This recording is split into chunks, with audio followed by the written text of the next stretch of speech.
banyaknya yayasan pendidikan budaya dan bahasa Tionghoa membantu pelajar yang ingin kuliah ke Taiwan.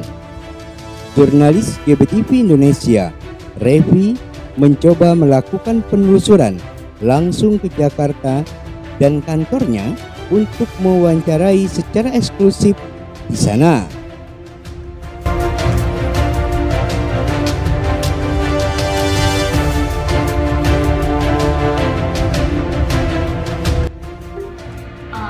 Nama saya Marcella，我2020年去台湾读书的，黑吉老师带我去读书的。我是学象状原生保健系的，在台湾科大。Saya belajar kosmetologi dan healthcare di Taiwan Skill University。在4年的时候，我们如果想在台湾读书4年期间，我们如果需要帮忙，就可以问Henji老师，Henji老师会想办法处理的。Di 4 tahun itu, kalau misalnya kita butuh pertolongan, butuh bantuan, bisa tanya老师Henji， nanti老师Henji bisa kasih kita solusi。我现在就毕业了，现在回雅加达，然后要抓住我的梦想。我的梦想是美容师。Sekarang saya sudah pulang di Jakarta dan saya punya impian jadi beautician。所以现在呢，我跟Henji老师讲我的梦想，然后他就投资我就补助我的学费啊，学美甲啊、美容啊，全部都他补助的。Jadi sekarang waktu saya bilang mimpi saya ke Henji老师membantu saya subsidi bayarin uang les semua seperti itu。我是希望我的梦想可以实现，请大家支持我，谢谢大家。Terima kasih. Saya berharap mimpi saya bisa terwujud.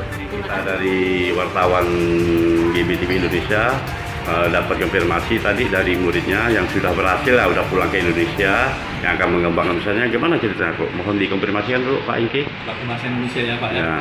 Jadi selama ini kita membantu anak murid, tentu kita berusaha agar anak-anak lebih dimudahkan supaya mereka gampang untuk mencari kita kalau misalnya membutuhkan informasi atau bantuan. Itu maka dari itu kita selalu berusaha untuk membuat satu tempat, satu titik ada perwakilan kita di sana. Jadi dari Medan, dari Jawa Barat, Jakarta, Manado, Kalimantan, Pontianak, Singkawang, bahkan sampai ke Sambas. Oke, begini Pak Ke, dari Kalbar sampai Jakarta maupun nasional ini, berapa murid udah sampai berhasil, udah berangkat ke Taiwan, sudah berhasil, udah sekolah di sana ya, kuliah sampai pulang ini sudah tingkat keberhasilan gimana tuh? Mohon dikonfirmasi. Oke. Jadi pas saya punya pekerjaan itu sebenarnya sejak tahun 2014. Nah, waktu tahun 2014 saya punya kampus yang dulu saya lulus di sana, namanya Trust University. Nah, sekolah meminta kampus dosennya meminta saya untuk membantu mencari murid karena katanya di Indonesia muridnya tidak ada, padahal sudah mengikuti Kementerian Pendidikan. Nah, sejak itulah saya tergerak karena yang meminta tolong adalah orang yang membantu saya kuliah selama itu. Nah, selama 2014 sampai sekarang sudah yang kita bantu itu bisa sampai sudah ribuan orang. Yang belajar bahasa Mandarin juga banyak orang. Jadi saya rasa banyak sekali mahasiswa-mahasiswa. Kenapa kita murid setiap tahun semakin banyak? Karena mereka merasa dibantu karena walaupun mereka ada membayar ya, artinya mereka ada membayar kita sejumlah jasa, namun kita membantu mereka dengan ikhlas. Contohnya mereka jam 10 malam telepon, minta tolong mau tanya, atau anaknya tengah malam ada kendala, ada masalah, tidak satu kali pun kita reject. Mereka punya pesan maupun mereka punya telepon. Jadi anak-anak yang berhasil saya rasa cukup banyak rata-rata, apalagi mereka sudah kuliah. Bahkan di antara mereka tuh banyak yang sudah gajinya sudah sampai 60.000, 70.000, 80.000 NTD atau sekitar 30-40 juta rupiah. Baik sudah lulus S1, lanjut S2, bahkan ada yang lulus S3. Izin Pak Inki, di program ini 2025 mungkin adakah program-program jangka panjang atau jangka pendek menurut Pak Inki? Sebenarnya kita punya program harapannya sampai 2045. agar anak kita bisa mencapai 1 juta orang Indonesia bisa berbahasa Mandarin dengan fasih. Nah, salah satunya cara yang paling cepat adalah mengirimkan anak-anak pelajar warga negara Indonesia itu ke Taiwan atau ke Tiongkok. Itu paling cepat, karena kita kalau ngajar mungkin kita punya keterbatasan waktu dan stamina, dan kita juga ada keterbatasan orang-orang yang bisa mengajar. Nah, jadi kedepannya tahun 2025 kita akan lebih fokus ke bahasa Mandarin, dan bagi adik-adik yang mau ke Tiongkok atau mau ke Taiwan itu kita akan mengajarkan bagaimana mendapatkan mandiri. Oke. Dalam hal ini Pak Hengki apakah seorang dosen ataukah ketua yayasan, gimana tuh? Mohon cerita dikit Pak Hengki. Baik, saya memang pendiri legasi ya, jadi YPBT juga bersama Cikodimi dan teman-teman kita mendirikan yayasan ini supaya membantu lebih banyak anak-anak pelajar WNI untuk kuliah ke Taiwan, untuk studi ke Taiwan. Nah, saya sendiri memang ada mengajar di Taiwan, tapi memang rata-rata ngajarnya gratis ya. Tidak hanya mengajar pelajar warga negara Indonesia, tapi juga ada mengajar pelajar warga negara lain seperti Myanmar. Jadi banyak sekali warga negara pelajar di sana sampai di Taiwan itu sebenarnya mereka punya banyak kendala, banyak kesulitan. Nah, walaupun kita berbeda negara, kalau misalnya kita melihat ada pelajar atau anak-anak yang membutuhkan, ya kita pasti harus bantu, dan itu harus tanpa pamrih. Dari jurnalis GBTV Indonesia, mohon konfirmasinya Dek, katanya pelajar di sini termasuk dibantu lah ya, dan banyak yang udah berhasil yang tadi kita wawancara. Iya, betul. Itu gimana tuh, cerita dikit. Jadi saya perkenalkan dulu, saya bernama Wen. Saya dibantu oleh Lause Hengji. Pertama, saya berterima kasih sama Lause Hengji karena selama saya mengikuti YPBT, saya diajarkan oleh Lause Hengji Mandarin. Kecuali sama juga dengan CDM yang membantu kami dari segi ekonomi. Oke. Dek, selama ini jadi ini nanti kalau sudah tamat dari Jakarta ini, iya, kerja di itu dong, kerja apa? Kuliah lagi di Taiwan ya? Iya, kuliah lagi di Taiwan. Jadi di Taiwan ini saya mengikuti kuliah di sana, mengikuti pendidikan dan sambil part time. Oke. Semua ini deh sekolah apa ada donatur atau sponsor? Bagaimana ceritanya? Ini kan biayanya besar deh kalau sekolah di luar negeri dia. Donaturnya oleh di YPBT ini yang dibantu oleh CDM. Jadi saya segi ekonomi memang saya mendaftar ini cukup ekonomi saya kurang. Jadi saya dibantu, cukup membantu banget situasi oleh YPBT ini, sangat membantu. Oke, terima kasih.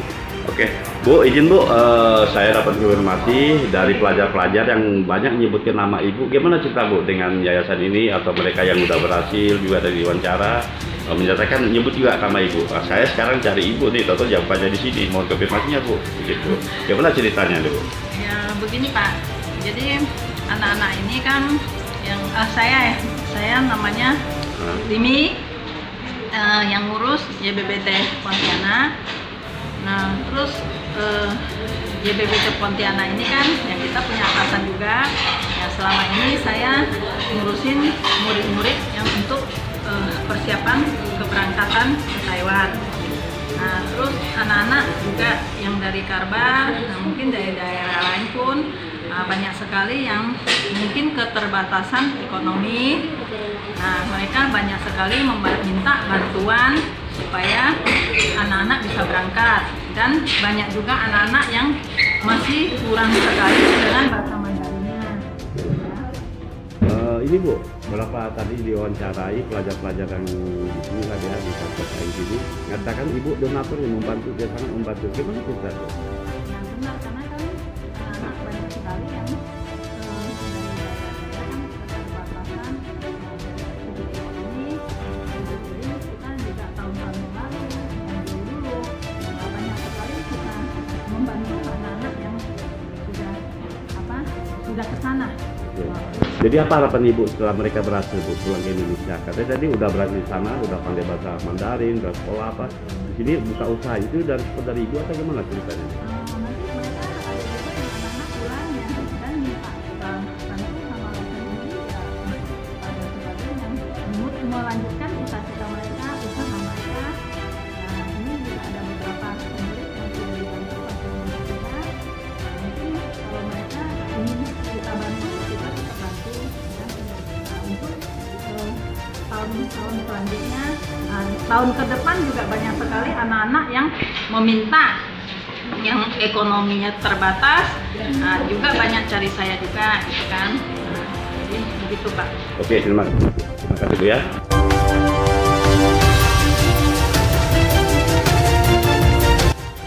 Revi, Jakarta.